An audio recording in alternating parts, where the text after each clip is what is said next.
Halo, kembali lagi dengan saya Yeremia Manik dengan NIM 10673 dari Prodi Pendidikan Teknik Mesin. Pada video kali ini saya akan melengkapi tugas teknologi pengelasan logam, yang dimana tugasnya yaitu menjawab beberapa pertanyaan seputar tentang pengelasan. Langsung saja tidak berlama-lama. Yang pertama yaitu jenis-jenis cacat las atau pengelasan. Sebelum kita mengetahui apa itu jenis-jenis cacat pengelasan, kita harus mengetahui apa yang dimaksud dengan cacat las. Cacat las adalah hasil pengelasan yang tidak memenuhi syarat keberterimaan yang sudah dituliskan di standar.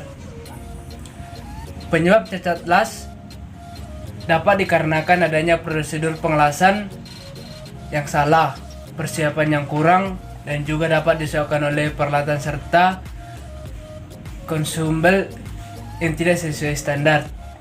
Jenis cacat las pada pengelasan ada beberapa tipe, yaitu cacat las internal atau berada di dalam hasil lasan, dan cacat las visual dapat dilihat dengan mata. Ada beberapa jenis cacat las, yaitu undercard adalah sebuah cacat las yang berada di bagian permukaan atau akar. Yang kedua yaitu cacat porositas adalah sebuah cacat pengelasan yang berupa sebuah lubang. Yang ketiga yaitu slag inclusion adalah cacat yang terjadi pada daerah hasil pengelasan.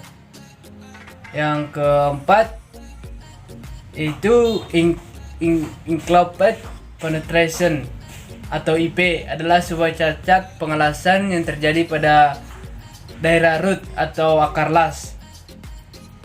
Yang kelima yaitu cacat included function. Yang kelima yaitu cacat included fusion adalah sebuah hasil pengelasan yang tidak dikehendaki karena ketidaksempurnaan proses penyambungan atau antara logam dan logam induk. Yang keenam yaitu sparter adalah percikan las, dan yang ketujuh yaitu hot crack atau retak panas adalah sebuah retak pada pengelasan di mana retak itu terjadi setelah proses pengelasan. Dan untuk soal yang kedua yaitu ciri-ciri masing-masing cacat pengelasan. Untuk cacat pengelasan undercard,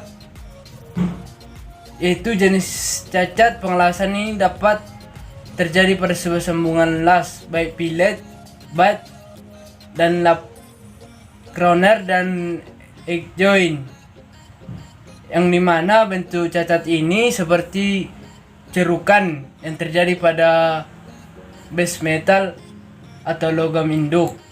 Yang kedua pada cacat porositas, ciri-cirinya yaitu